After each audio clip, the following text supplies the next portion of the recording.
Flowers, ठीक है, और सम जो है वो क्या है, लाइक टू ड्रॉ फ्रूट्स, और कुछ ऐसे हैं जो like to draw flowers and fruits both. अब आपको उसमें से क्या करना है कि सबसे पहले आप जो बोथ में चीज आ रही है ना उससे स्टार्ट करो। तो ये आप समझ गए कि कुछ फ्लावर कर रहे हैं और कुछ फ्रूट्स कर रहे हैं, कुछ दोनों कर रहे हैं, तो यानी दो सर्कल आपको ऐसे बनाने हैं जो एक दूसरे में जिनका ओवरलैपिंग हो रहे हो या एक सर्कल दूसरे सर्कल में आ रहा हो, ठीक है। जब ये बन गया तो आप देख रहे हैं ये जो पार्ट है वो इस सर्कल का भी है और इसका भी है, तो जो आपने बोथ वाली चीजें हैं ना उसको इसके बीच में आपको ड्रॉ करना है, और जो दोनों के काम में आ रही है दोनों ड्रॉ कर रहे हैं वो कितने हैं स्टूडेंट, 5 है, तो 5 1 2 3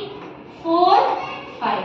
अंडरस्टूड। अब मेरे पास कितना बच गया, लाइक टू ड्रॉ फ्लावर्स, और फ्लावर्स कितने थे 5 ही आ गया मेरे पास, लेकिन अब फ्रूट्स कितने हैं 6 है, तो फ्रूट्स के लिए मुझे सिर्फ एक ही लगाना है,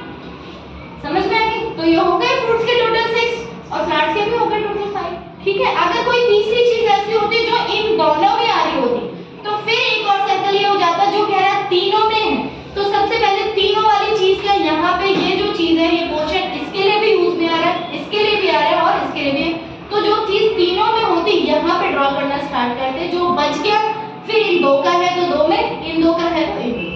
understood. So this is your Venn diagram.